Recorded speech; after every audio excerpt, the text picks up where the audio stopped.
دنیا کا ہر آدمی جنت جانا چاہتا ہے، لیکن جنت جانے کے لیے مرنا نہیں چاہتا۔ کتنی دلچسپ بات ہے نا کہ سمندروں کا مالک ایک آنسو پسند کرتا ہے۔ راستہ ایک ہی تھا، فرعون ڈوب گیا، موسیٰ علیہ السلام گزر گئے۔ یقین اللہ پر رکھو، راستے پر نہیں۔ خیرات دیا کرو، کیونکہ خیرات دینا تم کو آگ سے چھڑاتا ہے۔ آسمان سے کبھی ناکامی کا پیغام نہیں آتا، آسمان سے ہمیشہ ایک یقین دہانی آتی ہے کہ غم نہ کرو، بے شک اللہ تمہارے ساتھ ہے۔ ضروری نہیں ہر رشتہ خون کا ہو، کچھ رشتے خون چوسنے کے لیے بھی ہوتے ہیں۔ عجیب بات ہے کہ کتا اور سور حرام ہے، اور حرام مال سے خریدا مٹن اور چکن کیا حلال ہے؟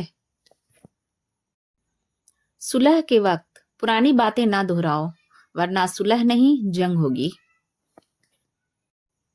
اگر حق کہنے کی استطاعت نہیں رکھتے تو باطل کے لیے تالیاں مت بجاؤ۔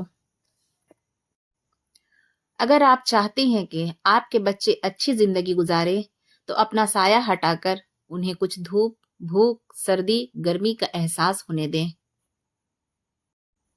مسلمان کسی سے نہیں ڈرتا، اگر یقین نہ آئے تو خالی مسجدوں کو دیکھ لو۔ اگر عورت مرد کو اپنی آنکھوں سے محنت مزدوری کرتا دیکھ لے تو میرا یقین ہے کہ عورت کے مرد ذات سے سارے گلے شکوے دور ہو جائیں گے۔ نیک عورت اپنے خاوند سے پہلے جنت میں جائے گی، جنت کی حوروں سے 70 گنا زیادہ حسین ہوگی۔ بچے پالنا کوئی بڑا کام نہیں، جانور اور پرندے بڑے بہتر انداز میں یہ کام صدیوں سے کرتے آ رہے ہیں۔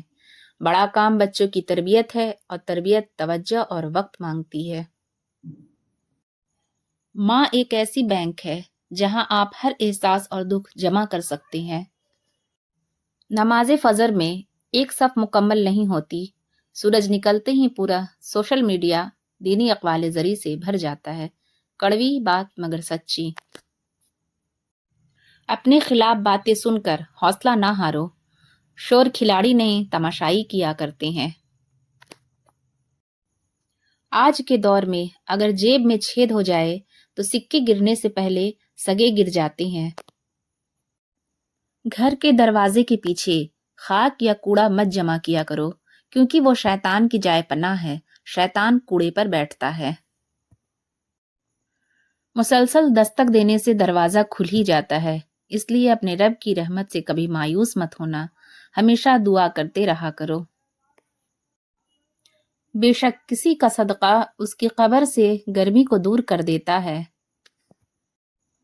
نیت کتنی بھی اچھی ہو، دنیا تم کو تمہارے دکھاوے سے جانتی ہے، اور دکھاوا کتنا بھی اچھا ہو، اللہ تم کو تمہاری نیت سے جانتا ہے۔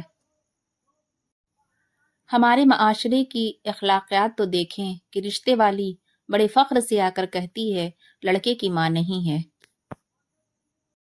مذہب میں سے انسانیت اور خدمت نکال دی جائے تو صرف عبادت رہ جاتی ہے، اور محض عبادت کے لیے پروردگار کے پاس فرشتوں کی کمی نہیں۔ لوگوں کے محلات دیکھ کر خود کو غریب نہ سمجھو، کیونکہ کمائی میں فرق ہو سکتا ہے، لیکن گھر میں روٹی کا سائز اور قبرستان میں قبر کا سائز تقریباً ایک جیسا ہوتا ہے۔ تمہاری موت کئی مرتبہ تمہارے پاس آ چکی ہے، لیکن تمہارا اپنے رشتہ داروں سے اچھا سلوک کرنا ہر بار تمہاری موت کو ٹال دیتا ہے۔ عاجزی اور سادگی انسان کو بادشاہ بنا دیتی ہے۔ کبھی اللہ کے گھر اپنے معاملات بتانے یوں ہی چلے جایا کرو، اسے بتایا کرو آج تمہارے ساتھ کیا ہوا، اس سے زیادہ تمہاری گفتگو سننے والا اور کوئی نہیں۔ حضور صلی اللہ علیہ وسلم کا اکثر کھانا پانی اور کھجور ہوتا،